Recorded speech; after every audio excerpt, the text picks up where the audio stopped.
Hello students, आज हम start करने वाला है नया चैप्टर स्टेट्स ऑफ मैटर। ठीक है, ये आपका एनसीईआरटी का अगर आप देखोगे तो ये 5th चैप्टर है। ठीक है, पार्ट 1 का। और फिजिकल का आप देखोगे तो 3rd चैप्टर है। ठीक है, फर्स्ट चैप्टर है जो हम मोल कॉन्सेप्ट, जो कि some basic concept in chemistry के नाम से दे रखा है एनसीईआरटी में। सेकंड एटॉमिक स्ट्रक्चर है, ठीक है, स्ट्रक्चर ऑफ एटम भी बोलते हैं। और थर्ड जो चैप्टर है पीरियोडिक है, फोर्थ है केमिकल बॉन्डिंग, 5th चैप्टर है स्टेट्स ऑफ मैटर। तो फिजिकल का ये 3rd चैप्टर है आपका 11th का। फर्स्ट था मोल कॉन्सेप्ट, सेकंड था एटॉमिक स्ट्रक्चर और थर्ड है स्टेट्स ऑफ मैटर। पीरियोडिक और केमिकल बॉन्डिंग ये दोनों कौन से हैं?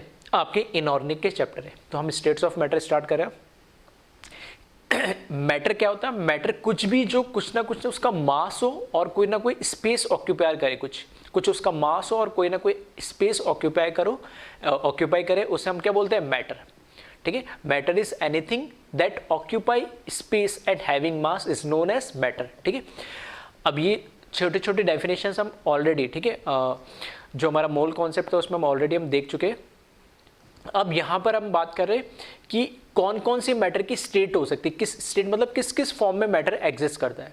तो हमें पता है इन जनरल मैटर, हमें पता है सॉलिड, लिक्विड और गैस, 3 फॉर्म में हम इन जनरल पढ़ते हैं। यानी तो सॉलिड, लिक्विड और गैस तीनों फेज को हम डिटेल में 11th और 12th कंबाइनली, ठीक है, अगर मैं बात करूं सीनियर क्लास जो 11th एंड 12th है, कंबाइनली हम इसको डिटेल में पढ़ेंगे 11th एंड 12th में। 11th क्लास में जो स्टेट्स ऑफ मैटर जो हमारा चैप्टर है, इसमें सिर्फ हम गैसियस स्टेट को पढ़ेंगे। ठीक है, इस चैप्टर में हम सिर्फ और सिर्फ गैसियस स्टेट को पढ़ेंगे।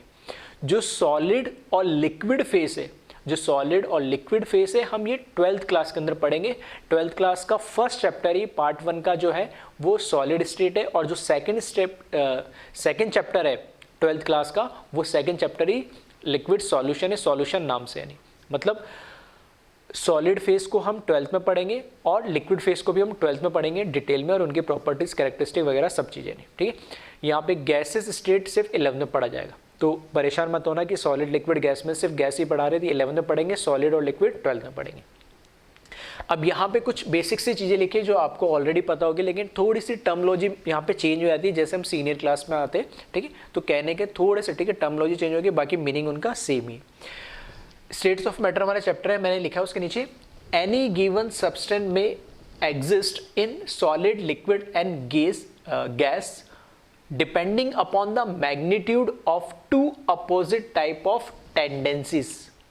ठीक है, यहां मैंने कोई फोर्स ऑफ अट्रैक्शन या फोर्स ऑफ रिपल्शन नाम नहीं यूज करा, मैंने 2 टेंडेंसी बोली है, मैंने 2 डिफरेंट टाइप की टेंडेंसी है। ठीक है, यूनिवर्सल टेंडेंसी है। हम किसी इंसान को भी देखते हैं तो देखते हैं हमें क्या होता है, ये अच्छा है या बुरा है, इंस्टेंट हमारे, ठीक है, 1 मिनट में, 1 घंटे बाद, 1 दिन बाद, 1 हफ्ते बाद या 1 साल बाद या 10 साल बाद ये रिएक्शंस आते हैं कि ये इंसान अच्छा है या बुरा है। ठीक है, ये हमारी जनरल टेंडेंसी है। अच्छा है तो अट्रैक्ट, बुरा है तो हम रिपेल करेंगे, दूर जाने की कोशिश करेंगे। तो ये यूनिवर्सल टेंडेंसी है, ठीक है, अट्रैक्शन और रिपल्शन की। यानी तो यहाँ पर, ठीक है, उसी को हमने एक कॉमन नाम दिया है म्यूचुअल अट्रैक्शन, जिसको शॉर्ट में मैं MA लिख रहा हूँ, म्यूचुअल अट्रैक्शन। जो 2 डिफरेंट टेंडेंसीज की मैं बात कर रहा हूँ, उसमें से एक टेंडेंसी है म्यूचुअल अट्रैक्शन, जिसको मैंने शॉर्ट में MA लिखा है। इसका मतलब क्या है? Tendency to bind molecules together. क्योंकि हम केमिस्ट्री पढ़ रहे हैं तो केमिस्ट्री में हम एटम, मॉलिक्यूल्स, कंपाउंड इन्हीं पे बात करेंगे। ठीक है, वैसे यूनिवर्सल है लेकिन मैं यहाँ पे मॉलिक्यूल पे रिस्ट्रिक्टेड रख रहा हूँ। ठीक है, तो मॉलिक्यूल्स या एटम्स कुछ भी बोल लो, ठीक है, उनको बाइंड करने के मतलब दोनों को पास रखने की, दोनों को अट्रैक्ट करके रखने की, उन दोनों को बांधे रखने की जो टेंडेंसी होती है उसको हम क्या बोलते हैं? Mutual attraction. MA short form से रिप्रेजेंट कर रहे हैं। दूसरी जो टेंडेंसी है वो एस्केपिंग टेंडेंसी, जिसको मैंने शॉर्ट में ET। एस्केप करने का मतलब है आपको, ठीक है, दूर जाना, यानी कहीं से एस्केप मतलब कहीं से निकल जाना या दूर हो जाना। ठीक है, तो इसको एस्केपिंग टेंडेंसी मतलब जैसे बहुत सारे मॉलिक्यूल है, वहां से कोई मॉलिक्यूल निकल के कहीं और चला गया तो एक तरह से क्या वो एस्केप हो गया। ठीक है, तो वो उसकी क्या टेंडेंसी हुई? Escaping tendency. ठीक है, तो इसको शॉर्ट में ET लिखा है। तो टेंडेंसी टू डिस्पर्स मॉलिक्यूल। ठीक है, तो अगर किसी मॉलिक्यूल्स के अंदर एस्केपिंग टेंडेंसी होगा तो वो मॉलिक्यूल डिस्पर्स होना मतलब दूर दूर हो जाना। ठीक है, तो वो मॉलिक्यूल एक दूसरे से दूर होंगे, और दूर होंगे तो एक तरीके से मैं क्या बोल सकता हूँ? एस्केपिंग टेंडेंसी तो मेरे को रिप्रेजेंट कर रहा है किसको? रिपल्शन को। और म्यूचुअल अट्रैक्शन, नाम इसमें अट्रैक्शन है इसलिए किसको रिप्रेजेंट कर रहा है? अट्रैक्शन को। 2 ही जनरल टेंडेंसी यूनिवर्स में होती है।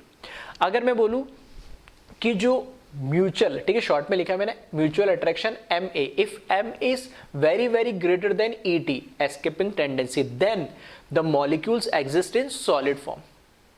ठीक है, पूरा डिटेल मैंने सेंटेंस लिखा, शॉर्ट में लिख दिया मैंने नोटेशंस में।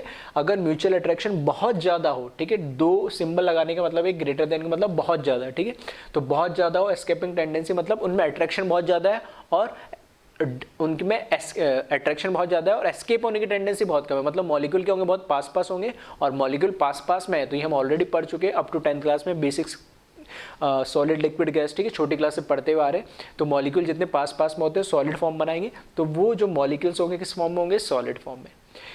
अगर म्यूचुअल अट्रैक्शन थोड़ा ही, ठीक है, एक सिंबल का मतलब नहीं है बहुत ज़्यादा बड़ा, ठीक है, यहाँ 2 सिंबल लगाए मैंने, इसका मतलब है बहुत ज़्यादा, एक सिंबल लगाया मतलब ऐसे बोलता हूँ कि म्यूचुअल अट्रैक्शन सिर्फ थोड़ा सा ही है, एस्केपिंग टेंडेंसी थोड़ा सा ही ज़्यादा है, या मैं उसे बोल सकता हूँ ऑलमोस्ट सेम सा हो, यानी सेम तो नहीं बोलूँगा लेकिन थोड़ा सा ज़्यादा है, तो उस केस में क्या बनाएगा, लिक्विड, मतलब मॉलिक्यूल थोड़े थोड़े से क्या होंगे, दूर होंगे, ऐसा भी नहीं बहुत ज़्यादा दूर हो गए या बहुत ज़्यादा चिपके हो, थोड़ा सा उसमें अट्रैक्शन क्या है, ज़्यादा है, किसकी कंपैरिजन में, एस्केपिंग ज़्यादा हो तो मॉलिक्यूल दूर ही चले जाते हैं, ठीक है, थोड़ा सा वो पास में एज कम्पेयर टू इसके थोड़े कम पास में, थोड़ा सा डिफरेंस है, तो अब वो जो मॉलिक्यूल से किस फॉर्म में एग्जिस्ट करेंगे, लिक्विड फॉर्म में। अगर mutual attraction M is very very less than ET, मतलब एस्केपिंग टेंडेंसी मॉलिक्यूल्स में बहुत ज़्यादा है, तो मॉलिक्यूल्स क्या होंगे, दूर दूर जाएंगे, बहुत दूर दूर जाएंगे, तब वो किस फॉर्म में मॉलिक्यूल एग्जिस्ट करेंगे, गैस फॉर्म में। तो मॉलिक्यूल्स के अंदर आपस में किस तरीके का अट्रैक्शन या किस तरह का उनका नेचर है, वही हमें फॉर्म डिसाइड करती है, सॉलिड है, लिक्विड है या गैस है, ठीक है। अगर अट्रैक्शन ज़्यादा है तो बहुत पास पास में होंगे, सॉलिड फॉर्म, अट्रैक्शन थोड़ा सा ही ज़्यादा है, एस्केपिंग टेंडेंसी तो लिक्विड फॉर्म, और अगर एस्केपिंग टेंडेंसी बहुत ज़्यादा होगी तो वो गैस फॉर्म में एग्जिस्ट करेगा।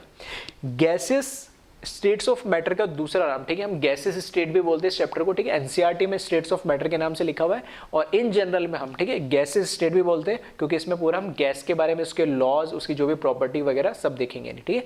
तो यहाँ इस चैप्टर में सिर्फ हम गैस के बारे में बात करने वाले, सॉलिड 12th में पढ़ेंगे, लिक्विड भी हम 12th में पढ़ेंगे। अब एक बेसिक सा डिफरेंस सॉलिड लिक्विड गैस में ऑलरेडी आप कई बार पढ़ चुके हो बचपन से, ठीक है, अप टू 10th क्लास तक काफ़ी बार पढ़ चुके, एक बार, ठीक है, क्योंकि हमने ये स्टार्ट करा बिल्कुल बेसिक से स्टार्ट करें, तो एक बार बेसिक से इनके डिफरेंस भी जो है सॉलिड लिक्विड और गैस के बीच में वो जल्दी से हम देख लेंगे, तो एक बार इसको जल्दी से कॉपी कर ले, फिर हम इनके डिफरेंसेस देखते हैं।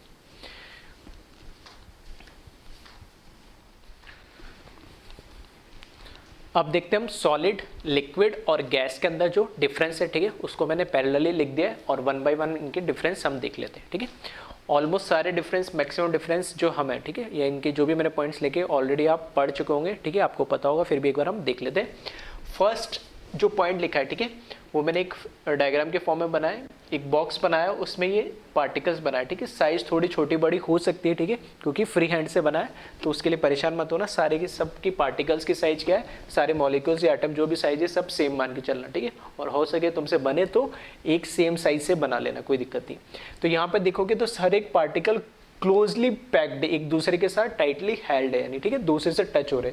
लिक्विड में देखोगे तो थोड़ा सा इनके बीच में डिस्टेंस है, यानी, और गैस में देखोगे तो थोड़े मॉलिक्यूल्स बहुत बहुत ज़्यादा दूर है, ठीक है, क्योंकि जगह कम थी तो मैंने बॉक्स की सेम रखी और जो पार्टिकल्स है उनको चेंज कर दिया ताकि मेरे को उनके बीच में जो डिस्टेंस है, ठीक है, वो दिखाना था। तो फर्स्ट पॉइंट यही लिखा मैंने, सॉलिड में मॉलिक्यूल्स आर टाइटली पैक्ड होते सॉलिड के अंदर, लिक्विड के अंदर मॉलिक्यूल्स आर लूजली पैक्ड होते हैं, जबकि गैसेस के अंदर molecules are very loosely packed, ठीक है, एक दूसरे से बहुत ज़्यादा दूर दूर होते हैं। सेकंड पॉइंट ये लिखा है इसमें, इंटरमॉलिक्यूलर डिस्टेंस इज मिनिमम, मतलब अगर इनको सभी को मॉलिक्यूल्स मानो एक एक, तो इन मॉलिक्यूल्स के बीच में जो डिस्टेंस है वो सबसे मिनिमम होता है, किस केस में, सॉलिड केस में। अगर ये लिक्विड फेस में है तो इनके बीच में जो डिस्टेंस है, ठीक है, वो इंटरमीडिएट मैंने किस फॉर्म में लिखा, इंटरमॉलिक्यूलर डिस्टेंस इज इंटरमीडिएट। इसका मतलब क्या है कि मैं कंपेयर कर रहा हूं side by side solid, liquid और गैस को। तो अगर मैं बोल रहा हूं कि intermolecular distance is minimum in case of solid, तो मैंने यहां लिखा, देखना सेकंड पॉइंट, गैस के अंदर intermolecular distance is maximum in gases. तो इंटरमीडिएट का मतलब क्या है, सॉलिड में मिनिमम इंटरमॉलिक्यूलर डिस्टेंस होगा, गैस के अंदर मैक्सिमम इंटरमॉलिक्यूलर डिस्टेंस होगा। तो लिक्विड के अंदर क्या होगा, इस मिनिमम और मैक्सिमम के बीच में तो आएगा कहीं ना कहीं वो इंटरमीडिएट, इस वे में लिखा है मैंने, ठीक है। तो इंटरमॉलिक्यूलर डिस्टेंस इज इंटरमीडिएट, ठीक है। तो कंपैरिजन के फॉर्म में लिखा है, वही मैंने टर्मोलॉजी यूज करी है। तो डिस्टेंस इसमें मिनिमम होता है, इसमें थोड़ा ज़्यादा होता है और इसमें सबसे ज़्यादा मैक्सिमम होता है। फिर थर्ड पॉइंट मैंने लिखा force of attraction is maximum. ठीक है, चाहो तो पूरा लिख लेना अच्छे से, मेरे पास जगह कम है तो मैंने लिमिटेड वर्ड्स लिखे। ठीक है, force of attraction between molecules. ठीक है, चाहो तो ऐसे भी लिख सकते हो, force of attraction is maximum. इसमें फोर्स ऑफ अट्रैक्शन या म्यूचुअल अट्रैक्शन सबसे ज़्यादा तभी मॉलिक्यूल के एक दूसरे के पास पास में है। गैस की फॉर्म की बात करूं मैं थर्ड पॉइंट की, तो यह लिखा मैंने force of attraction is minimum, या फोर्स ऑफ अट्रैक्शन मिनिमम है तो मॉलिक्यूल क्या दूर दूर है यानी। और यहां अगर मैं बात करूं लिक्विड की, तो फोर्स ऑफ अट्रैक्शन यहां पर क्या है, इंटरमीडिएट है, यानी सॉलिड और लिक्विड की सॉलिड और गैस के कंपैरिजन में लिक्विड की बात करूं तो उसमें फोर्स ऑफ अट्रैक्शन सॉलिड से तो क्या होगा, कम होगा, और गैस से क्या होगा, ज्यादा होगा। इसलिए वापस ये वर्ड मैंने इंटरमीडिएट यूज करा है। नेक्स्ट पॉइंट अगर हम देखें, फोर्थ पॉइंट लिखा मैंने काइनेटिक एनर्जी। ठीक है, kinetic energy of molecule is minimum. ठीक है, काइनेटिक एनर्जी का मतलब क्या होता है कि एटम्स या मॉलिक्यूल्स की मूव करने की जो टेंडेंसी होती है, तो अगर ये फोर्स ऑफ अट्रैक्शन इसके अंदर ज्यादा है तो मॉलिक्यूल एक दूसरे के पास क्या होंगे, बाउंड होंगे, तो इधर उधर ठीक है घूमेंगे नहीं, तो उनकी काइनेटिक एनर्जी क्या होगी, कम होगी। गैस की अगर मैं बात करूं तो kinetic energy of molecule is maximum. क्यों है, क्योंकि यहाँ पे फोर्स ऑफ अट्रैक्शन है वो क्या है, मिनिमम है। फोर्स ऑफ अट्रैक्शन कम है तो मॉलिक्यूल क्या दूर दूर इजिली क्या करेंगे, इधर उधर क्या रैंडमली वो मूव कर सकते। ठीक है, अगर एक मॉलिक्यूल को दूसरा मॉलिक्यूल अट्रैक्ट करके रख रहा है तो मूव थोड़ी कर पाएगा, लेकिन अगर एक मॉलिक्यूल को दूसरा मॉलिक्यूल अट्रैक्ट करके रख रहा है तो मूव नहीं कर पाएगा। लेकिन दो मॉलिक्यूल उनके बीच में ज्यादा फोर्स ऑफ अट्रैक्शन नहीं है तो दोनों रैंडमली इधर उधर कहीं भी मूव कर सकते हैं, जैसे गैस के मॉलिक्यूल करते हैं।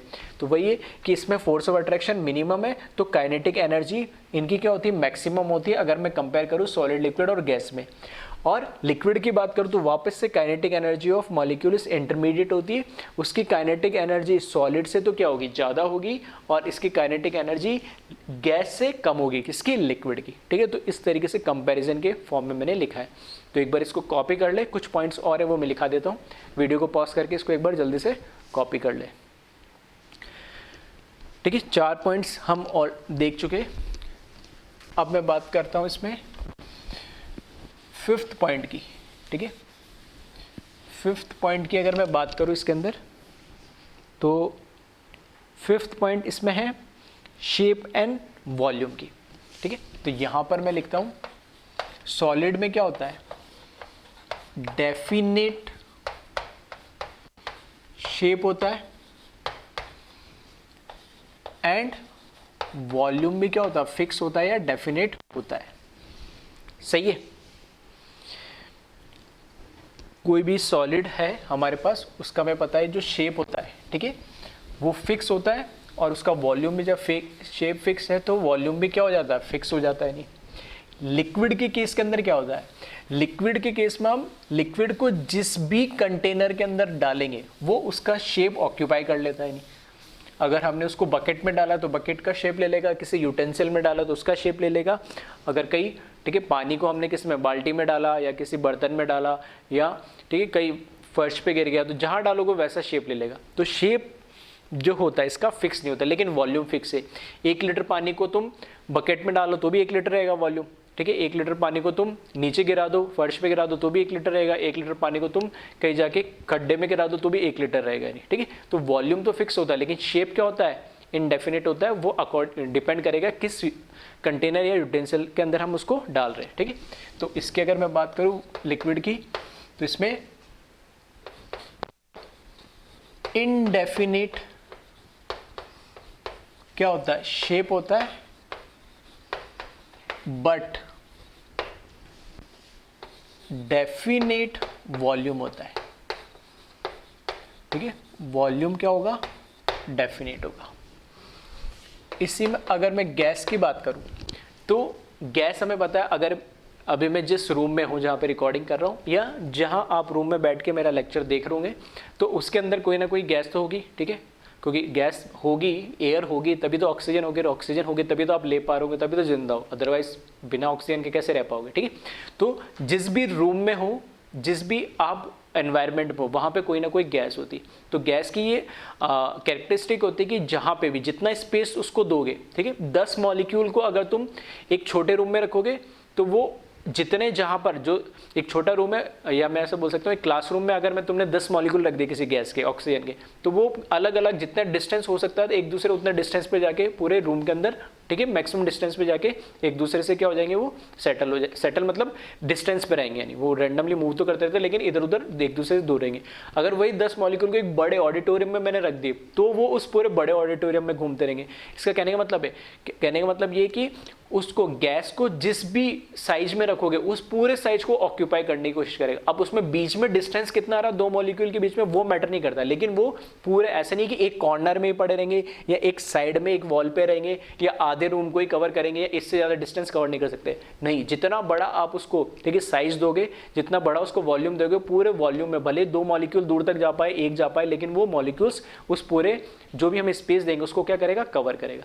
तो इसकी कोई, अब फिर वो ऐसा है कि क्या इसकी कोई शेप होती है, ठीक है, तो वॉल्यूम तो कोई फिक्स नहीं, जैसे वॉल्यूम लिक्विड का फिक्स नहीं, सॉरी इसका जैसे वॉल्यूम लिक्विड का तो फिक्स होता है, लेकिन इसका वॉल्यूम फिक्स नहीं होता है, क्योंकि जो आप वॉल्यूम दोगे, मतलब जो साइज आपको इसको दोगे वो साइज ये ऑक्यूपाई कर लेगा। और शेप की बात करें तो शेप पे हम, जैसे बैलून होता है, ठीक है, तो बैलून को शेप में क्या है, अगर हमने बैलून में डाला तो वो बैलून फॉर्म में आ गया, बैलून को हमने क्या करा, प्रेस करा तो शेप चेंज हो गया। मतलब कैसे भी चाहे हम उसकी शेप भी को भी क्या कर सकते हैं, चेंज कर सकते हैं। नहीं तो इसका ना तो वॉल्यूम फिक्स होता है गैस का, ना ही इसका शेप फिक्स होता है, ठीक है।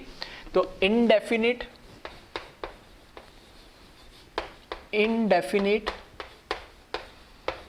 शेप एंड वॉल्यूम होता है किसका, गैस का, नहीं, ठीक है। ये आपका क्या है, 5th पॉइंट है। फिर अगर मैं बात करूं 6 पॉइंट की, तो डेंसिटी की अगर मैं बात करूं, ठीक है, 6 पॉइंट में बात कर रहा हूं डेंसिटी से रिलेटेड। तो जो डेंसिटी होती है, ठीक है, अब आप बताएं सॉलिड, लिक्विड और गैस में से डेंसिटी किसकी हो ज़्यादा होगी। तो डेंसिटी क्या होती है, मास अपॉन वॉल्यूम, ठीक है। तो डेंसिटी आपको ऑब्वियस सी बात है किसकी सबसे ज़्यादा किसकी होगी, सॉलिड की सबसे ज़्यादा डेंसिटी होगी, उसके बाद लिक्विड की डेंसिटी होगी और उसके बाद किसकी होगी, गैस की। क्योंकि जो मास है, ठीक है, वो मास जो ऑक्यूपाई करता है सॉलिड सबसे ज़्यादा करेगा। अगर एक वॉल्यूम अगर मैं फिक्स कर दूं, ठीक है, वॉल्यूम अगर फिक्स कर दूं तीनों के लिए, ठीक है, तो उस फिक्स वॉल्यूम के अंदर सबसे ज़्यादा जो मास होगा, क्योंकि मॉलिक्यूल क्या होंगे उसके अंदर, पास होंगे, यानी सॉलिड में अभी हमने डायग्राम से भी देखा है, और लिक्विड में थोड़े दूर दूर होंगे तो कम मॉलिक्यूल्स आएंगे। और उसी वॉल्यूम के अंदर अगर मैं एक रूम के अंदर बात करूं और इसके अंदर क्या करूं, इस पूरे रूम को क्या करूं, ब्रिक्स लगा दूं, तो पूरे एक दूसरे को पूरा क्या कर लेगा, मैक्सिमम मास को कवर कर लेगा। अगर लिक्विड होगा तो वो मॉलिक्यूल्स एक तरीके से दूर दूर होंगे तो मास कम कवर होगा, और गैस होगा तो और ज़्यादा कम हो जाएगा, क्योंकि नंबर ऑफ मॉलिक्यूल्स क्या हो जाएगा, कम हो जाएंगे, जैसे मैंने डायग्राम में बताया था सबसे पहले, ठीक है। तो वह तुम्हें दिख भी रहा होगा, नंबर ऑफ मॉलिक्यूल्स कम हो जा रहा है। अगर मैंने फिक्स क्या कर दिया वहाँ पे, साइज फिक्स कर दिया, मतलब एक मान लो कि वो रूम है और उसका वॉल्यूम फिक्स हो गया, ठीक है। तो जो डेंसिटी है, डेंसिटी ऑफ सॉलिड, ठीक है, डेंसिटी इज मैक्सिमम होता है, शॉर्ट में लिख रहा हूं अब मैं। यहां पे जो डेंसिटी है, यहां पे जो डेंसिटी है वो वापस से क्या होगी, इंटरमीडिएट होगी। इंटरमीडिएट किसके रेस्पेक्ट में, सॉलिड और गैस के रेस्पेक्ट में। और यहाँ पे जो डेंसिटी है वो मिनिमम होगी,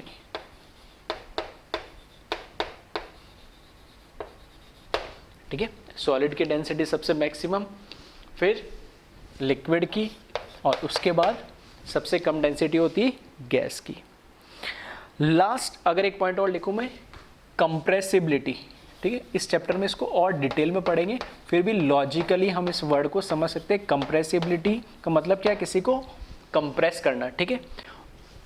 एंड एक वर्ड और यूज कर रहा हूं मैं, एक्सपांशन, आपने सुना होगा, ठीक है। एक्सपांशन मतलब किसी चीज को क्या बड़ा कर, किसी, जैसे अब रबड़ को हम करते हैं एक्सपेंड करते हैं, यानी स्ट्रेच करके, नहीं तो एक्सपांसिबिलिटी, ठीक है, कंप्रेस का उल्टा कर दो, ठीक है, किसी चीज को दबाना कंप्रेस और खींच देना एक्सपांशन, ठीक है। तो कंप्रेस करो या एक्सपांशन करो। तो अगर मेरे पास कोई सॉलिड, जैसे फॉर एग्जांपल ये चौक है, तो इसको मैं दबा के कंप्रेस नहीं कर सकता, ना ही मैं इसको ऐसे खींच के, ठीक है, फोर्स तो लगा रहा हूँ, लेकिन खींच के इसको मैं एक्सपांड भी नहीं कर सकता, एक्सपांशन भी कर सकता हूँ। तो कंप्रेसिबिलिटी एंड एक्सपांसिबिलिटी इज, ठीक है, क्योंकि मैं कंपेयर कर रहा हूँ तो यहाँ पे क्या लिखूँगा, मिनिमम। ठीक है, ऐसा है ही, ऐसा नहीं है, ऐसा ये पॉसिबल नहीं है कि होगा ही नहीं, हो जाएगा। अगर मैं एक्सेस में बहुत ज़्यादा क्या करूँगा, इसको क्रश कर दूंगा, थोड़ा सा तो कुछ ना कुछ तो होगा। ठीक है, वो अभी मैं दिखे नहीं नेकेड आई से, वो बात अलग है, लेकिन ठीक है किसी ना किसी फोर्स पे कुछ ना कुछ कंप्रेस या एक्सपांड हो सकता है, बाद में वो ब्रेक हो जाएगा, बात अलग है। तो कंप्रेसिबिलिटी और एक्सपेंसिबिलिटी इस मिनिमम होगी किस केस में, सॉलिड के केस में। यहाँ पर ठीक है, अब मैं डायरेक्ट लिख रहा हूँ, पूरा नहीं लिख रहा हूँ। यहाँ पर क्या होगी, इंटरमीडिएट होगी, पूरा लिख लेना इसमें, कंप्रेसिबिलिटी एंड एक्सपांसिबिलिटी इज इंटरमीडिएट। और यहाँ पर ठीक है, यहाँ पर क्या होगा, सॉलिड के गैस के केस में क्या होगी, मैक्सिमम होगी, यानी ठीक है, compressibility and expansibility of gas is maximum. ठीक है, तो ये कुछ कॉमन पॉइंट से 6-7 पॉइंट मैंने लिखा है। ठीक है, और इसमें जो कंप्रेसिबिलिटी वाला जो पॉइंट है, ठीक है, कंप्रेसिबिलिटी फैक्टर भी आता है, वो हम इस चैप्टर में और डिटेल में आगे पढ़ेंगे। और ये कुछ बेसिक से डिफरेंस है जो आई थिंक मैक्सिमम आपने पॉइंट अब तक आपको वैसे भी जनरली, ठीक है, बहुत जनरल अवेयरनेस के पॉइंट्स है ये, और जनरली आपने अप टू 10th क्लास तक पढ़े भी होंगे। ठीक है, फिर भी इस चैप्टर में एक बार एक काम था मेरा इसको बताने का, वो मैंने बता दिया। ठीक है, अब हम चल रहे हैं चैप्टर में थोड़ा सा आगे, कुछ इंपॉर्टेंट इसके मेजरेबल प्रॉपर्टीज़ है, यानी ठीक है, उनको 1 बाय 1 देखेंगे। मेजरेबल प्रॉपर्टीज फॉर एग्जांपल जैसे weight, volume, pressure, temperature, density, ठीक है, इनको 1 बाय 1 देखेंगे, इनकी यूनिट्स को देखेंगे। यहाँ से चैप्टर हमारा एक, मैं बोलूँ तो अब यहाँ से चैप्टर थोड़ा सा हमारा स्टार्ट हो रहा है। हर एक की क्वांटिटी का मतलब क्या है, उसकी यूनिट सबसे इंपॉर्टेंट है, यूनिट, प्रेशर की यूनिट, टेम्परेचर की यूनिट, डेंसिटी की यूनिट। ठीक है, जो ऑलरेडी आप यूनिट एंड डायमेंशन फिजिक्स में पढ़ चुके होंगे, लेकिन फिर भी यहाँ पे कन्वर्जन आपको आना और उनके बीच में रिलेशन क्या है, ये सब चीज़ें याद रखनी होगी। ठीक है, कुछ कुछ चीज़ें हर चैप्टर में आपको पता होनी चाहिए। ठीक है, वो फिजिक्स में भी आपके काम आएगी, यहाँ पे भी काम आएगी। तो ध्यान रखना कि अब यहाँ से जो मैं आगे स्टार्ट कर रहा हूँ मेजरेबल प्रॉपर्टीज़ के लिए, ठीक है ना, वो थोड़ा सा इंपॉर्टेंट स्टार्ट हो जा रहा है हमारा चैप्टर, तो इन चीज़ों को याद रखें। तो एक बार इसको जल्दी से कॉपी कर ले, फिर हम उसको कंटिन्यू आगे करते हैं।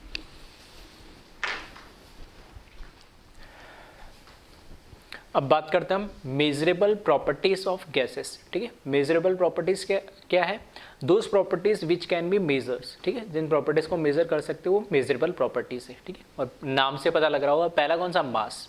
ठीक है, एक चीज़ थोड़ा सा मैं कन्फ्यूजन कई बार बच्चों को हो जाता है, फिजिक्स में मास और एक वर्ड यूज होता है वेट। ठीक है, wait W=mg, mass into gravity. ठीक है, तो ये केमिस्ट्री में कई बार हम मास भी बोल देते हैं, कई बार वेट। ठीक है, इन जनरल मेरी बात बता रहा हूँ। ठीक है, तो कंफ्यूज मत होना, या ग्रेविटी से हमें इतना डिटेल में नहीं होता है, कई बार हम मास बोल देते हैं या वेट बोल देते, तो दोनों का मतलब सेम ही। इसलिए देखना, लिखा मैंने मास है लेकिन सिंबल मैंने W लगा दिया, तो यहाँ पे केमिस्ट्री में उसको अलग अलग मत कर देना। ठीक है, W=mg होता है, बिल्कुल होता है, लेकिन यहाँ हम ठीक है जो नॉर्मल वेट होता है उसी की बात कर रहे हैं, कई बार हम उसको मास भी बोल देते हैं। ठीक है, तो अगर मुझे गैस का मुझे मास को मेजर करना है, ठीक है, तो कैसे करेंगे। तो मैंने क्या करा, एक कंटेनर लिया। ठीक है, ये कंटेनर है और ये कैसा कंटेनर है, एम्प्टी, खाली कंटेनर है। इसका मैंने क्या करा, वेट कर लिया और उसका वेट आ रहा है W1। ठीक है, इसका एम्प्टी कंटेनर का जो वेट है वो आ रहा है W1 आ रहा है। इस एम्प्टी कंटेनर के अंदर मैंने क्या करा, फिर जो भी गैस थी उसको फिल्ड कर दिया। ठीक है, गैस इसके अंदर क्या करी मैंने, फिल्ड कर दी। अब इसके अंदर कोई जो भी गैस मैंने फिल्ड करी, इसके अंदर गैस आ गई। अब इसका जो कंटेनर का वेट है, ठीक है, अब इस कंटेनर का जो वेट है, इसका मैंने फिर से वे करा, इसका वजन करा, तो इसका वेट आएगा कुछ W2। तो ऑब्वियस सी बात है, पहले खाली कंटेनर था, जो वेट होगा सिर्फ उस कंटेनर का आएगा। अब इसमें मैंने गैस को फिल कर दिया, तो अब जो वेट होगा कंटेनर प्लस किसका आ जाएगा, गैस का जाएगा।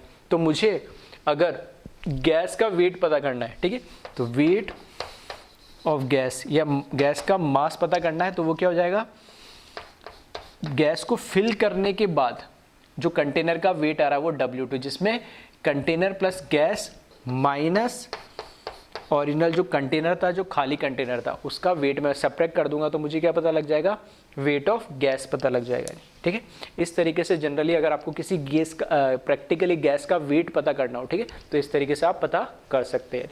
ठीक है, वेट पता कर लिया तो आप इसके मोल भी कैलकुलेट कर सकते हैं। ठीक है, अगर मुझे इस गैस के मोल पता करना है, एन किसको रिप्रेजेंट करता है, मोल को, तो वेट ऑफ गैस, ये तो हमने कैलकुलेट कर ही लिया यहाँ से, और मॉलिकुलर मास ऑफ गैस जिसको मैं कैपिटल M से लेकर आऊँ, तो वहाँ से हम इसके नंबर ऑफ मोल्स भी पता कर सकते हैं। नहीं, ठीक है। तो पहली जो प्रॉपर्टी इसकी मास है, ठीक है।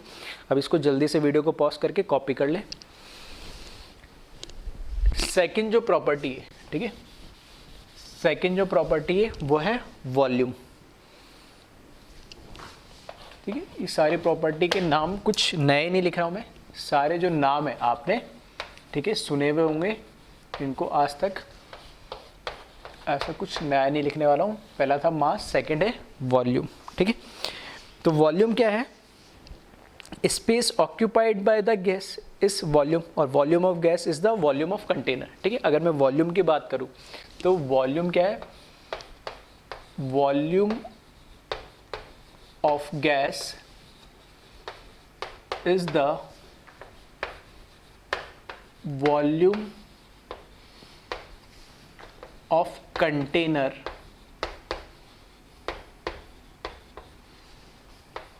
in which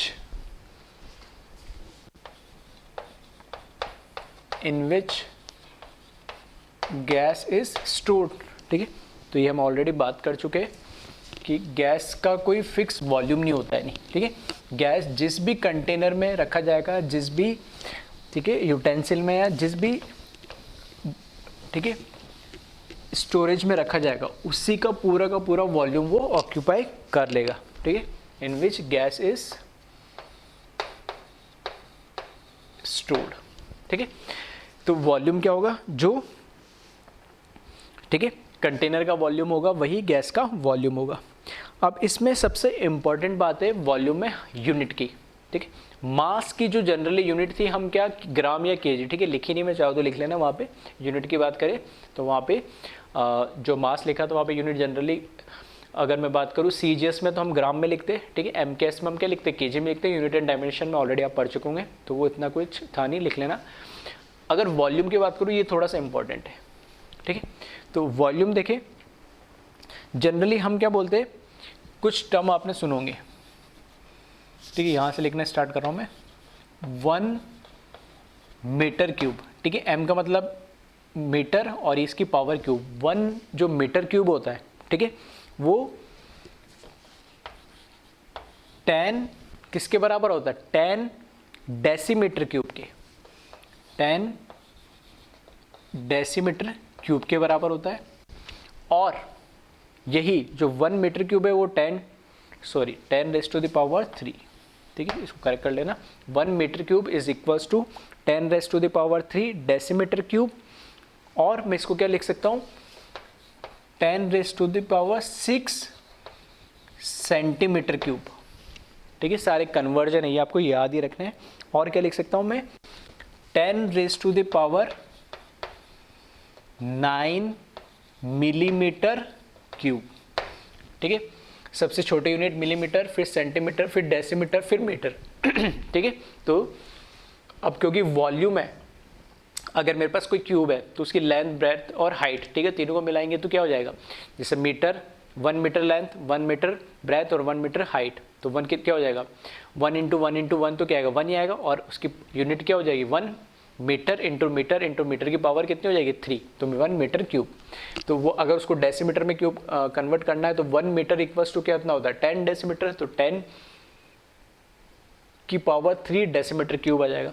अगर मुझे सेंटीमीटर में कन्वर्ट करना है, ठीक है, तो सेंटीमीटर की कवर करना है तो 1 मीटर इक्वल्स टू कितना? 100 सेंटीमीटर, मतलब 10 की पावर 2 और उसकी पावर 3 हो जाएगा तो 6 हो जाएगा। 1 metre equals to 10 raise to the power 3 mm होता है, तो अगर क्यूब करना है तो उसकी पावर 3 कर देंगे तो वो 9 हो जाएगा, इस तरीके से, ठीक है। ये तो मैंने किसकी बात करी है? ठीक है, लेंथ के फॉर्म में बात करी। अब वॉल्यूम को जनरली हम लीटर या मिलीलीटर के अंदर भी कैलकुलेट करते हैं, ठीक है। तो हमें पता है जो 1 लीटर होता है, ठीक है, वो 10 raise to the power 3 millilitre या ml के बराबर होता है, ठीक है। इतना हमें पता है। 1 litre equals to 10 to the power 3 क्या? 1 litre equals to 10 to the power 3 millilitre.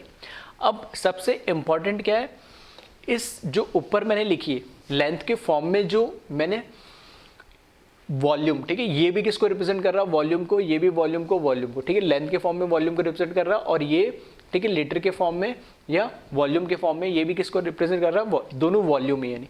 अब इन दोनों के अंदर क्या रिलेशन होता है, ये सबसे इंपॉर्टेंट कन्वर्जन है, ठीक है।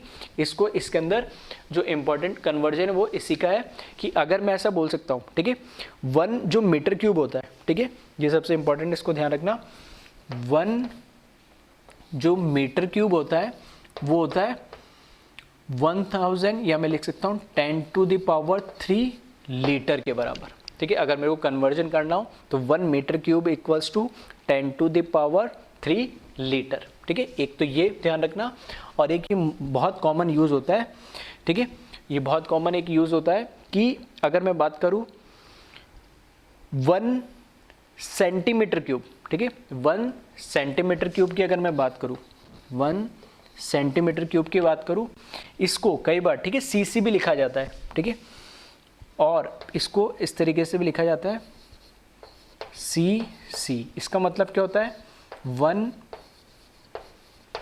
क्यूबिक सेंटीमीटर, ठीक है, तीनों मैंने सेम ही चीज़ लिखी है, 1 सेंटीमीटर क्यूब लिख दूँ, या इस क्यूब को पहले लिख देते तो उसको लिखते क्यूबिक और आगे ये सेंटीमीटर एज इट इज़, तो 1 सीसी भी लिखा जाता है, ठीक है। आई थिंक ये चीज़ आपने देखी भी होगी, पढ़ी होगी, फिर भी किसी को नहीं पता या थोड़ा सा भूल गए हो तो मैं फिर से बता रहा हूँ, ठीक है।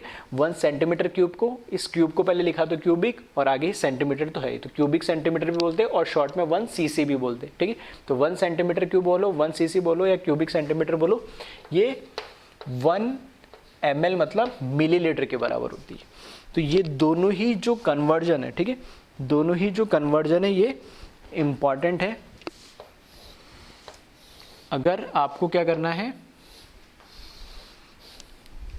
ठीक है, किसी से भी कर सकते हो, मैंने फिर भी दोनों लिखा दिए, कन्वर्जन आता है तो फिर कोई दिक्कत ही नहीं, कि अगर आपको लीटर में कन्वर्ट करना है मीटर क्यूब से तो 1 metre cube equals to 10⁻³ litre, और अगर आपको क्यूबिक सेंटीमीटर को कन्वर्ट करना है तो 1 cubic centimetre equals to 1 ml, 1 litre equals to 10⁻³ था ही, और ये था। तो ये कन्वर्जन सारे आपको याद होने चाहिए बाय हार्ट, तभी आगे न्यूमेरिकल जल्दी जल्दी सॉल्व हो पाएंगे। अदरवाइज यह कन्वर्जन अगर आपने गलत कर दिया, ठीक है, इस चैप्टर में यूनिट का बहुत इंपॉर्टेंस है, अगर आपने कन्वर्जन अगर गलत कर दिया तो आपका न्यूमेरिकल वैसे ही क्या हो जाएगा, गलत हो जाएगा, नहीं, ठीक है।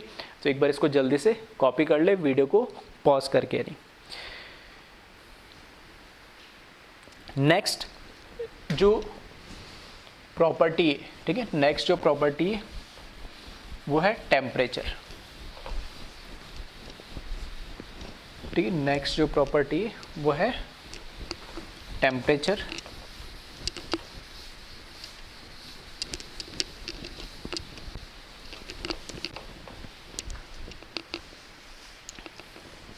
थर्ड जो प्रॉपर्टी है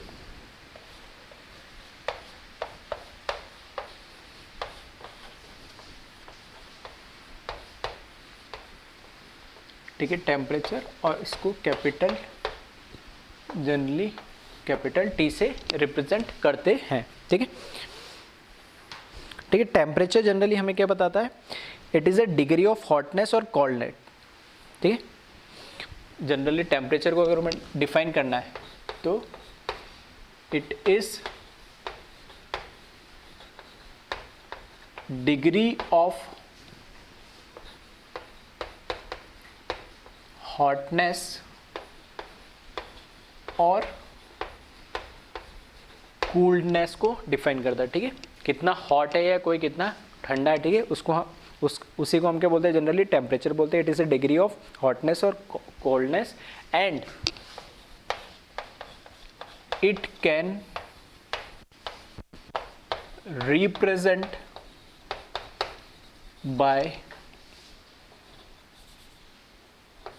3 स्केल्स, ठीक है, जनरली 3 स्केल्स से इसको रिप्रेजेंट करते हैं।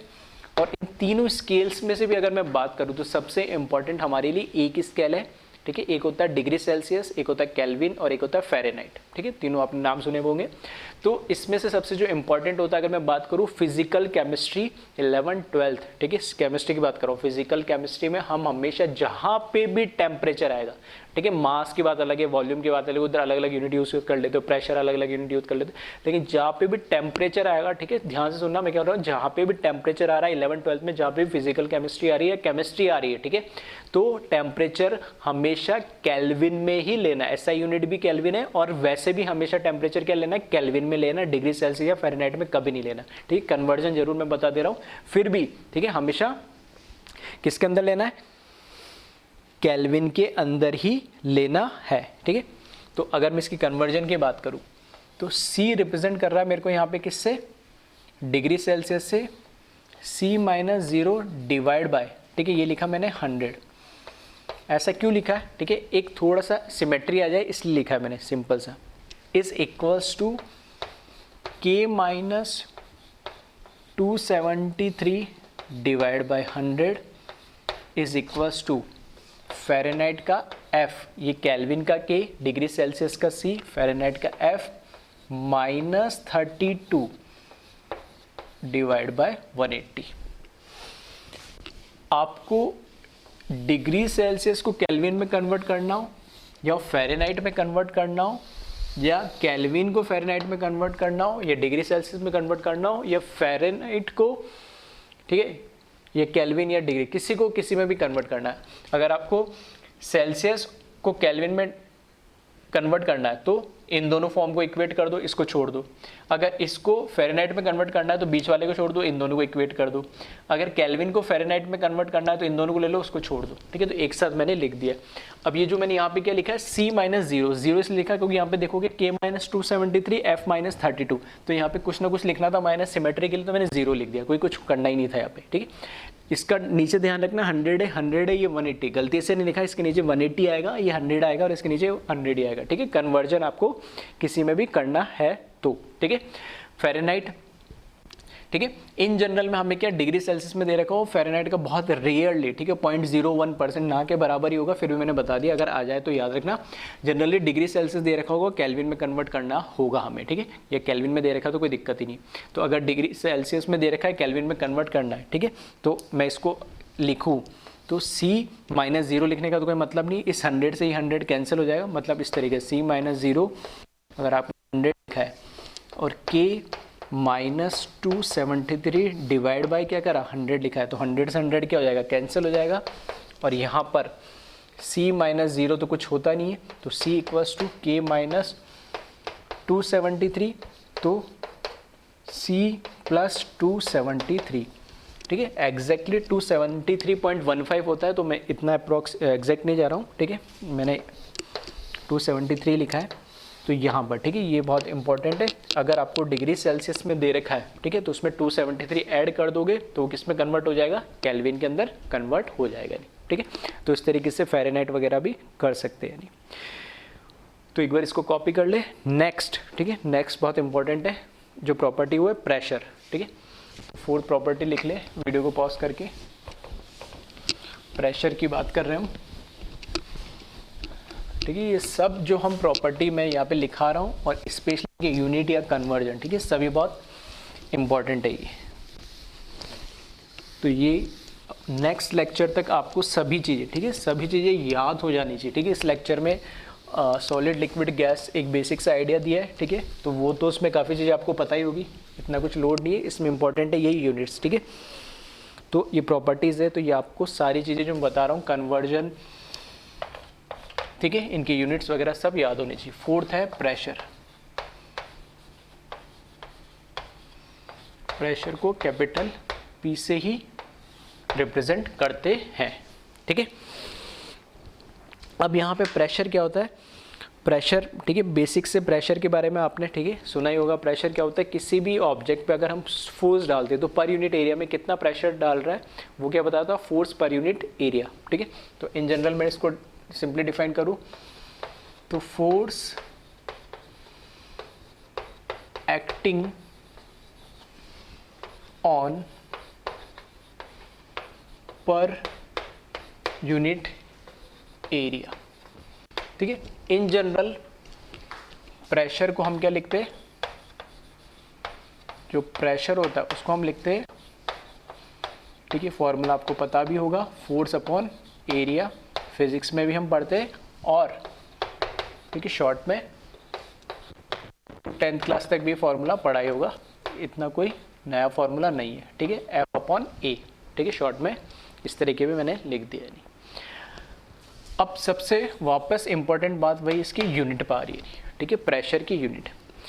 जो प्रेशर की, ठीक है, जो प्रेशर की जो यूनिट होती है, ठीक है, अगर मैं बात करूं MKS में, अगर इसकी बात करूं, ठीक है, तो फोर्स, जो फोर्स की यूनिट होती है MKS में, ठीक है, फोर्स की जो यूनिट होती है MKS में वो होती है न्यूटन, ठीक है, न्यूटन, और एरिया की या जो है वो क्या होती है मीटर स्क्वायर, ठीक है।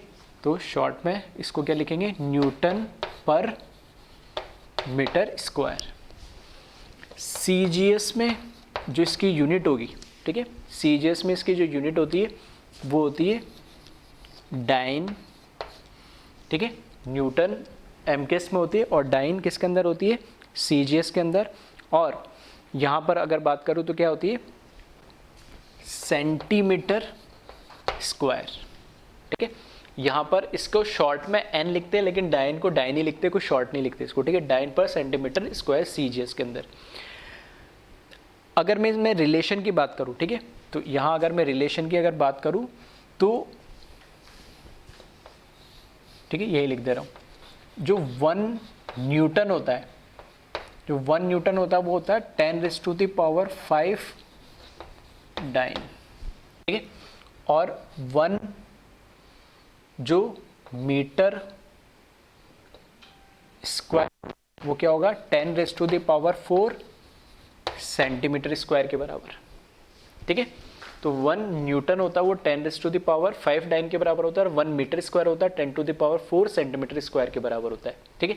तो यहाँ पर अगर दोनों में रिलेशन मुझे पूछना हो कि न्यूटन मीटर स्क्वायर और डाइन पर सेंटीमीटर स्क्वायर में रिलेशन क्या है, तो 1 newton per metre square is equals to 10 dyne per centimetre square, ठीक है। कैसा है, तो आई थिंक कई बच्चों को तो समझ में आ गया होगा, जिनको नहीं समझ में है तो सुन लेना ध्यान से क्या बोल रहा हूँ कि 1 न्यूटन मीटर स्क्वायर को तुम्हें डाइन पर सेंटीमीटर स्क्वायर में कन्वर्ट करना है, तो क्या करोगे, 1 न्यूटन, न्यूटन की जगह कितना लिखोगे 10⁵ डाइन, और नीचे डिनोमीटर में मीटर स्क्वायर की जगह क्या लिखोगे 10⁴ सेंटीमीटर स्क्वायर। तो ऊपर 10⁵, नीचे 10⁴, तो क्या बचेगा सिर्फ 10, तो 10 डाइन पर सेंटीमीटर स्क्वायर आ जाएगा, ठीक है। तो वो मैं ऑलरेडी कन्वर्जन तुम्हें बता चुका हूँ। अब इस चैप्टर के अंदर जो मोस्ट कॉमनली, ठीक है, स्पेशली इस चैप्टर के अंदर, ठीक है, स्टेट्स ऑफ मैटर या गैसेस स्टेट हम बोलते हैं, जो प्रेशर की जो हम SI यूनिट बोलते हैं, ठीक है, वो होती है ATM, ठीक है, एटमॉस्फेरिक प्रेशर उसको बोलते हैं, ठीक है, जो इसकी यूनिट होती है, ठीक है, SI जो यूनिट होती है वो होती है शॉर्ट में हम ATM बोलते हैं, और इसका मतलब क्या होता है, दैट इज एटमॉस्फेरिक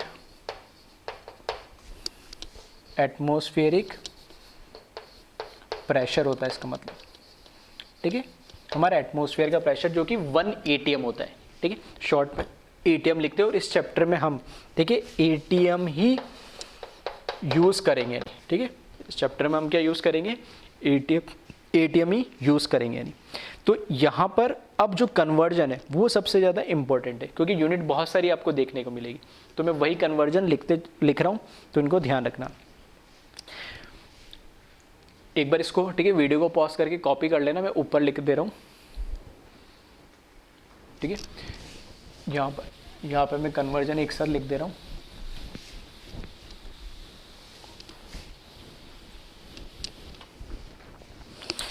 देखो 1 जो ATM है वो होता है 760 सेंटीमीटर HG, ठीक है, ये भी सेंटीमीटर HG, या जनरली आपने HG सुना होगा। तो ठीक है, कैसे होता है ये आगे हम थोड़ा डिटेल में पढ़ेंगे, अभी बस यूनिट बता रहा हूँ मैं कि एटीएम भी इसकी यूनिट है प्रेशर की। ठीक है, सेंटीमीटर एचजी मतलब ये एक तरीके से बैरोमीटर, आपने नाम सुना होगा, बैरोमीटर में 1 एटीएम का जब प्रेशर पड़ता है तो उसमें जो मरकरी की जो हाइट बढ़ती है, ठीक है, वो 76 सेंटीमीटर बढ़ती है 1 एटीएम प्रेशर बढ़ने में, तो उसको इस तरीके से रिप्रेजेंट करते हैं 76 सेंटीमीटर एचजी। अगर इसको मैं किस में कन्वर्ट कर दूँ, एमएम में कन्वर्ट कर दूँ, तो 76 कितना हो जाएगा, 760 mm एचजी हो जाएगा। ठीक है, इस तरीके से। ठीक है, तो सेंटीमीटर में कर दिया, एमएम में कर दिया। फिर इसी को, ठीक है, यही किसके बराबर होता है, एक यूनिट होती है इसकी 760 टॉर, TORR। ठीक है, ये भी प्रेशर की एक यूनिट होती है, तो ये 760 mm एचजी या 1 ATM 760 टॉर के भी बराबर होती है। फिर क्योंकि हमने यहाँ पे देखा है न्यूटन पर मीटर स्क्वायर में इसकी यूनिट यूज़ करी, न्यूटन पर मीटर स्क्वायर में इसकी यूनिट यूज़ करी है, तो इसकी जो वैल्यू होती है न्यूटन पर मीटर स्क्वायर में वो होती है 1.01325। ठीक है, इंटू, ठीक है, 10⁵ न्यूटन पर मीटर स्क्वायर। ठीक है, अगर 1 एटीएम को तुम्हें न्यूटन पर मीटर स्क्वायर में कन्वर्ट करना है या न्यूटन पर मीटर स्क्वायर को आपको 1 एटीएम में कन्वर्ट करना है, तो क्या होता है 1 ATM equals to 1.01325 into 10⁵ newton per metre square. ठीक है, और एक लास्ट और होती है, ठीक है, उसे कंटिन्यू में लिख लेना, यहाँ मैं लिख देता हूँ वापस से 1 ATM equals to in general. ठीक है, मोल कॉन्सेप्ट में मैंने बताया था 1 ATM equals to in general हम 1 बार भी बोलते हैं, लेकिन एग्जैक्टली 1 बार नहीं होती है, ये 1.01325 बार होती है। ये सब प्रेशर की यूनिट है। ठीक है, 1 एटीएम इक्वल्स टू 1.01325 बार होती है। फिर से बता रहा हूँ, एटीएम इस चैप्टर में हमें एटीएम की ही जरूरत पड़ेगी। अब हो सकता है अलग अलग न्यूमेरिकल में अलग अलग यूनिट दे रखी हो, कभी न्यूटन मीटर स्क्वायर में दे रखा हो, कभी टॉर में दे रखा हो, कभी mmHg में, सेंटीमीटर में, बार में, तो उन सब को हमें क्या करना है, कन्वर्ट करना पड़ेगा एटीएम में। तो वो रिलेशन मैंने बता दिया है, 1 ATM equals to 76 centimetre, 760 mmHg, 760 torr, 1.01325। ठीक है, इसको पूरा यूज़ ना करिए, मैंने एग्जैक्ट वैल्यू बता दी है, हम तो इसको 1.01, बहुत मैंने बोला बहुत छोटी सी वैल्यू है तो इसको 1 ही मानेंगे, तो 10⁵ direct 10⁵ newton per metre square भी बोल सकते हैं। इसी तरीके से 1 एटीएम को मैं, ठीक है, अप्रॉक्सिमेटली 1 बार भी न्यूमेरिकल में यूज़ करेंगे। एग्जैक्ट वैल्यू मैंने लिखा दी है, लेकिन हम न्यूमेरिकल में 1 ही अप्रॉक्स यूज़ करेंगे। ठीक है, तो ये प्रेशर की यूनिट है और इनके कन्वर्जन है जो आपको याद हो जाने चाहिए नेक्स्ट लेक्चर तक। ठीक है, तो एक बार इसको कॉपी कर ले और लास्ट जो प्रॉपर्टी उसको हम देख लेते हैं। ठीक है, वीडियो पॉज करके कॉपी कर ले इसको एक बार जल्दी से। लास्ट जो प्रॉपर्टी है वो है डेंसिटी। ठीक है, तो जितनी भी प्रॉपर्टी हमने अभी तक मैंने लिखाई है, ऐसी कोई प्रॉपर्टी नहीं है जिसका आपने नाम ना सुना हो। ठीक है, सब हम पढ़ चुके सब। ठीक है, बहुत छोटी क्लास से जहाँ पे भी आपने साइंस पढ़ना शुरू करा होगा वहाँ पे इनका नाम सुन लिए होंगे। बस जो जो चीज़ यहाँ मेरे पास यूज़ हो रही है, स्पेशली इनके कन्वर्जन यूनिट्स वगैरह, वो मैं थोड़ा डिटेल में बताता जा रहा हूँ। और इनको क्या करना है, आपको याद ही रखना है, तभी न्यूमेरिकल सॉल्व हो पाएंगे, अदरवाइज न्यूमेरिकल के आंसर्स नहीं आएंगे आपके, नहीं अगर कन्वर्जन नहीं आ रहे। तो लास्ट ये जो यूनिट है वो है, सॉरी प्रॉपर्टी, वो है डेंसिटी। ठीक है, डेंसिटी को जनरली स्मॉल d से हम रिप्रेजेंट करते हैं। और डेंसिटी के बारे में मोल कॉन्सेप्ट में बता चुका हूँ, एक एब्सोल्यूट डेंसिटी होती है, एक रिलेटिव डेंसिटी होती है। ठीक है, और क्योंकि गैस हम पढ़ रहे हैं, ठीक है, तो गैस हम पढ़ रहे हैं, तो अगर मैं यहाँ पर बात करूँ इसकी एब्सोल्यूट डेंसिटी की, ठीक है, अगर मैं दो तरह की डेंसिटी होती है, तो गैस की एब्सोल्यूट जो डेंसिटी है, ठीक है, वो क्या होती है, मास अपॉन वॉल्यूम। ये तो मैंने लिख दिया इन जनरल एब्सोल्यूट डेंसिटी। इस चैप्टर में जो एब्सोल्यूट डेंसिटी है वो उसकी वैल्यू है P into M upon R into T. ठीक है, ये बिल्कुल तुम्हारे लिए एकदम नया सा एक्सप्रेशन दिख रहा होगा, P into M upon R into T. तो यहाँ पर क्या क्या चीज़ें वो मैं लिख देता हूँ। P का यहाँ पे मतलब है प्रेशर से, फिर m का मतलब है यहाँ पे मोलर मास ऑफ गैस, ठीक है। जो भी हमारे पास गैस होगी, ठीक है, जो भी हमारे पास गैस होगी उसका मोलर मास या मॉलिक्यूलर मास। और इस चैप्टर में आगे आएगा, ये हमारा गैस कांस्टेंट कहलाता है, यूनिवर्सल गैस कांस्टेंट। और T आपको पता ही है क्या होता है, T स्टैंड फॉर टेम्परेचर। अब ये आया कैसे है और क्या चीज़ है, ठीक है, फिर से मैं बोल रहा हूँ, ध्यान से सुनना। ये जो एब्सोल्यूट डेंसिटी गैस के लिए, ठीक है, वो प्रेशर इनटू उस गैस का molar mass divided by gas constant into temperature. ये जो Pm/RT है, ठीक है, ये Pm/RT, इसको याद रखना, अभी न्यूमेरिकल इस पे करेंगे। लेकिन ये आया कैसे, ये मैं आगे, ठीक है, जैसे हम थोड़ा सा गैस लॉस पढ़ लेंगे, ठीक है, गैस लॉ वगैरह हो जाएगा, आइडल गैस वगैरह, तब ये कैसे डेराइव हुआ वो मैं तब बता दूंगा, ठीक है। अभी इसको बस अभी याद रखना है, क्योंकि ये यूज़ होगा तो मैंने पहले ही बता दिया। इसका किस तरीके से फॉर्मूला है मैं आगे बता दूंगा। दूसरा इसमें है, एक तो बता दिया मैंने क्या, एब्सोल्यूट डेंसिटी, और दूसरा क्या होती है, रिलेटिव डेंसिटी, ठीक है। एक तो एब्सोल्यूट डेंसिटी होगी और दूसरा क्या है, रिलेटिव डेंसिटी।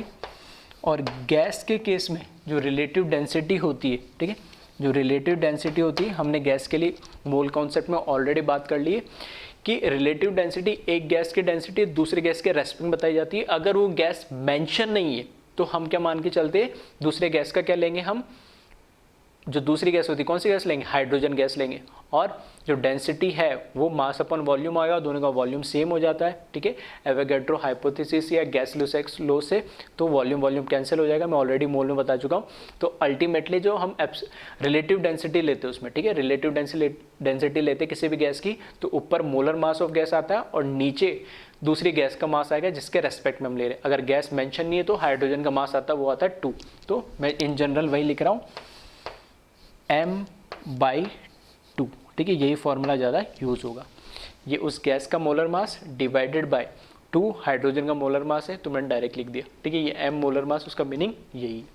तो ये डेंसिटी के रिलेटिव डेंसिटी है, और इस रिलेटिव डेंसिटी को, ठीक है, इस रिलेटिव डेंसिटी को हम क्या बोलते हैं, इसी को हम बोलते हैं वेपर डेंसिटी, हमने नाम दिया था, ठीक है। जैसे लिक्विड और सॉलिड के लिए हमने रिलेटिव डेंसिटी को नाम दिया था स्पेसिफिक ग्रेविटी, वैसे ही गैस को लिए रिलेटिव डेंसिटी का नाम हमने क्या दिया था, वेपर डेंसिटी नाम दिया था, ठीक है, जिसको हम शॉर्ट में VD भी बोलते हैं। तो 5 यूनिट मैंने बताई है, और 5 यूनिट के, ठीक है, मैंने कुछ फॉर्मूले से छोटे मोटे या कुछ यूनिट कन्वर्जन से, ये आपको सभी याद होने चाहिए। आगे हम, ठीक है, गैस लॉ से स्टार्ट करेंगे नेक्स्ट लेक्चर में, तब तक आपको ये सारी चीज़ें याद हो जानी है ताकि हम न्यूमेरिकल सॉल्व करने में हमें कोई प्रॉब्लम ना हो, ठीक है। तो एक बार इसको देख ले, लेक्चर को ध्यान से समझ ले, और नेक्स्ट लेक्चर में हम फिर गैस लॉ से स्टार्ट करेंगे। Thank you class.